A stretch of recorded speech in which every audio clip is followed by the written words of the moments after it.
We've been talking about Rachel Dolezal, the former Spokane, Washington NAACP president who has identified as black since she was age 5, based on what she told us yesterday in an interview with Matt Lauer on NBC's The Today Show. She is actually white, and this has led to a huge controversy involving the uncovering of the fact that she has claimed to be on the receiving end of discrimination, both for being identified as black and for being identified as white. And I want to focus in on one particular issue today. And Louis, we've talked about this.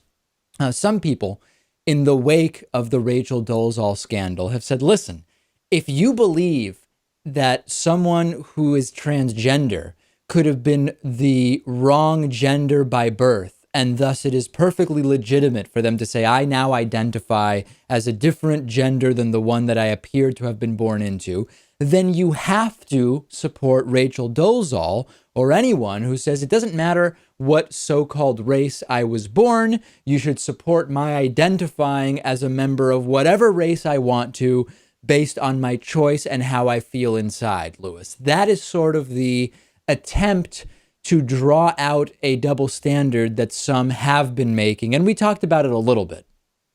We did. I mean, I think this is a valid point. I think it's worth exploring. Let's explore it. So to go back to what Rachel Dolezal said, she has used the term transracial to talk about her relationship to her race. A quote, I was actually identified when I was doing human rights work in North Idaho as first transracial. Transracial. Now, the problem I'm having with the use of that term is that transracial is not what Rachel Dolezal thinks it is. That term actually originates from academic circles and circles of adoption, where you're talking about a child being raised in a home that is racially, phenotypically, culturally different from their birth. So we talked about a documentary recently. I recommended a documentary recently about called Closure, about a transracial adoption. It was a girl born to black parents who was adopted by a white family. That is a transracial adoption upbringing situation. It is not at all what Rachel Dolezal thinks transracial means, which is she was born to white parents and says that she is black. So from a fundamental point of view, we'll talk about the merits, Louis, but the use of the term transracial has been completely wrong in this case. Yes, I guess if you are going to look for a word that means similar to transgender and apply it to this situation, it would have to be a different word. It was used incorrectly here. But so let's say that the word she used, whatever she was referring to, would be the same as being transgender, but in a racial situation. Right. Let's explore that. Let's see. I want to read to you what writer Ellie Freeman wrote about this in terms of the distinction between what Rachel Dolezal is claiming she feels and other circumstances. Quote, being transracial is hardly similar to, quote, feeling black. It's not like gender dysphoria either. The politics of race and gender are not interchangeable in this context. Unlike many black Americans, Rachel's family background does not carry the trauma of slavery and institutionalized racism. Unlike people who really are transracial, Rachel has not been physically torn between two cultures and denied intimate knowledge of her birth culture. Unlike people who are black and transracial adoptees, Rachel has not had to deal with both of these life-affecting experiences at the same time. Listen, if you want to argue that people can be whoever they want to be with regard to race, your argument may be a very straightforward one, and you have a right to that argument. If you say, listen, David, I believe race to be a social construct 100%. We're all originally from Africa. And I believe anyone should be able to say, hey, David, you're an Ashkenazi Jew. You want to be a Pacific Islander? You want to be Inuit? You want to identify with that? By all means, have at it. That's fine. But we have to distinguish this from issues of transgender. White people can choose to identify as black, apparently, as Rachel Dolezal is saying. And there are cases, and I know them. I know a situation where there is a child of a white woman and a half-black man. And because of the genes, how the genes worked out, and I'm not a geneticist, but I think it has something to do with recessive genes, their child looks white and looks only white. You would see this child and you would say that is a white child, although yes, this is actually a black child.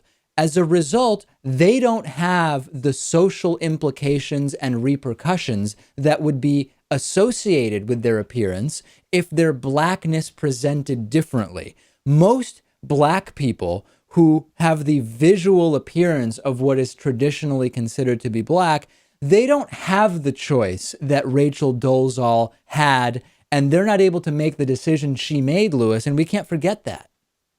No, that's important to remember. Now, let me just once again play the devil's advocate here and say that there are people who identify as animals. There are people who have body dysmorphic syndrome or whatever it's called. There are people who just feel that they are something else, and it could be any number of things. It doesn't have to be a race or a gender. And I know I'm not trying to compare the two. I'm not saying it's all mental illness, but what if something like that is happening here? What if something in her mind is just telling her that she is a black person, even though culturally, socially, genetically, there is none of that? Well, then that's a different situation altogether. Then we just have to analyze what is going. That takes us away from the concept of race being a choice and transgenderism as the topic of discussion, right? You're talking about a very, very specific situation there. I mean, from a practical perspective, right? We can use science to help us make a distinction to some extent. So if every human being starts out the same way as androgynous, and during prenatal development, hormones cause the fetus to develop one way or another, and sometimes it isn't so clear, as we've talked about with people who are intersexed. Never during prenatal development might you have an embryo that was formed by a male human and a female human, where it actually might end up being a horse, right? Which is what you're talking about, Lewis, which is, listen, I feel like I'm actually a dog. And in the same way, once that embryo starts to develop based on the genetics of the two parents, its race can't change. Now, yes, we could say, well, let's explore our definitions of what races are. Let's explore to what extent race is a social construct. But fundamentally, it is completely different than gender. It is different. Yes, you're right. And so I agree with you. Of course, I was just, playing the devil's advocate as usual. By all means. And lastly, with regard to Caitlyn Jenner, the former Bruce Jenner, which is the topic of discussion that a lot of people are bringing up here, Caitlyn Jenner has told the truth as far as we know her entire life. She admits she was born a man, lived as a man, says since she was young, she felt like she was really a woman. Rachel Dolezal has not been telling the truth, right? She now has said she's identified as black since she was 5, but she has claimed that some black guy was actually her father, so she could lie about being mixed race. She made up a false history. She said she was born white, but feels a connection to black culture, etc. There were so many lies perpetrated that again, we also have to distinguish along those lines.